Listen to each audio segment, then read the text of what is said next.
Irmãos e amigos seculares,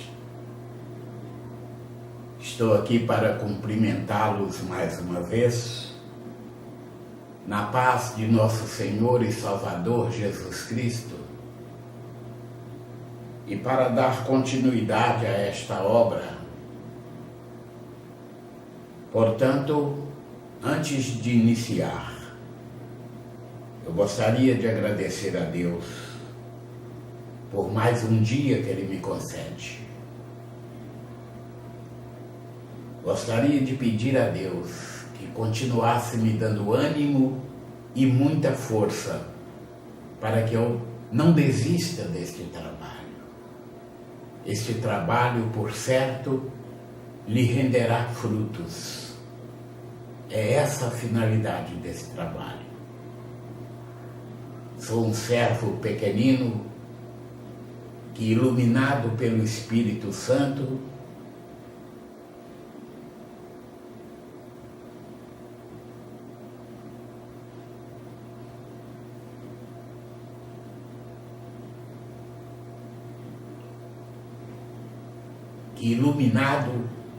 e estimulado pelo Espírito Santo, fui tocado a fazer essa obra,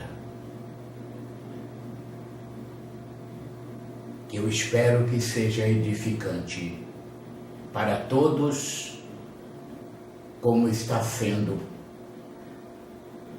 para mim.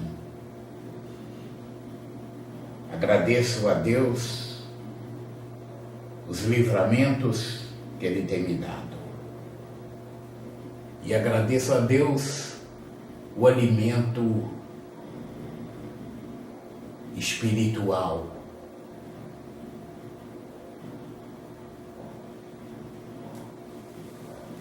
Isso sem falar dos meus insistentes pedidos de força que Ele tem me dado, pelo que agradeço em nome de Jesus. O capítulo 8 do livro de Esther nos diz o seguinte: naquele mesmo dia, deu o rei Assuero à rainha Esther a casa de Ramã, inimigo dos judeus. E Mardoqueu veio perante o rei, porque Esther tinha declarado o que lhe era. E tirou o rei o seu anel, que tinha tomado a Ramã, e o deu a Mardoqueu. E Esther pôs a Mardoqueu sobre a casa de Ramã. Falou mais Esther perante o rei, e se lhe lançou aos pés e chorou, e lhe suplicou que revogasse a maldade de Ramã, o Agagita, e o seu intento que tinha intentado contra os judeus. E estendeu o rei para Esther o cetro de ouro. Então Esther se levantou e se pôs em pé perante o rei. E disse, se bem parecer ao rei, e se eu achei graça perante ele, e se este negócio é reto diante do rei, e se eu lhe agrado aos seus olhos, escreva-se que se revoguem as cartas e o intento de Ramã, filho de Ramedata, o Agagita, as quais ele escreveu para lançar a perder os judeus que há em todas as províncias do rei. Porque como poderei ver o mal que sobrevirá ao meu povo? E como poderei ver a perdição da minha geração? Então disse o rei Assuero à rainha Esther e ao judeu Mardoqueu: eis que dei a Esther a casa de Ramã, e a ele enforcaram numa forca, porquanto quisera pôr as mãos nos judeus. Escrevei, pois, aos judeus, como parecer bem aos vossos olhos, em nome do rei, e selai-o com o anel do rei, porque a escritura que se escreve em nome do rei e se sela com o anel do rei, não é para revogar.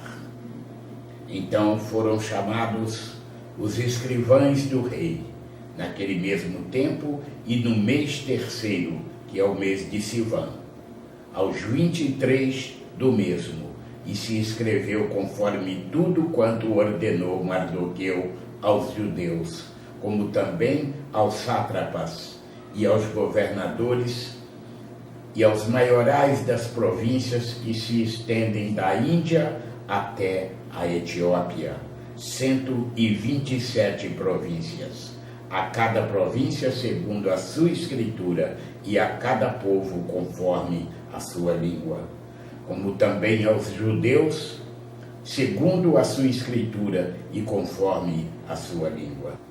E se escreveu em nome do rei Assuero, e se selou com o anel do rei, e se enviaram as cartas pela mão de correios a cavalo, e que cavalgavam sobre jinetes que eram das cavalariças do rei. Nelas, o rei concedia aos judeus que havia em cada cidade que se reunissem e se dispusessem para defenderem as suas vidas e para destruírem, matarem e assolarem a todas as forças do povo e província que com eles apertassem crianças e mulheres e que se saqueassem os seus despojos. No mesmo dia, em todas as províncias do rei Assuero, no dia 13 do 12º mês, que é o mês de Adar, e uma cópia da carta, que uma ordem se anunciaria em todas as províncias, foi enviada a todos os povos, para que os judeus estivessem preparados para aquele dia, para se vingarem dos seus inimigos. Os correios sobre jinetes das cavalariças do rei apressuradamente saíram, impelidos pela palavra do rei. E foi publicada esta ordem na fortaleza de Suzã. Então, Mardoqueu saiu da presença do rei, com um vestido real azul celeste e branco, como também com uma grande coroa de ouro e com uma capa de linho fino e púrpura, e a cidade de Suzã exultou e se alegrou. E para os judeus houve luz, e alegria, e gozo, e honra, também em toda a província e em toda a cidade, onde chegava a palavra do rei e a sua ordem, havia entre os judeus alegria e gozo, banquetes e dias de folguedo, e muitos entre os povos da terra se fizeram judeus, porque o temor dos judeus tinha caído sobre eles. E assim, mais um capítulo se finda, e Deus, bondoso, poderoso e justo, continuará derramando sobre a sua vida e a vida de todos os seus, rica e poderosamente, toda sorte de bênçãos, em nome de Jesus.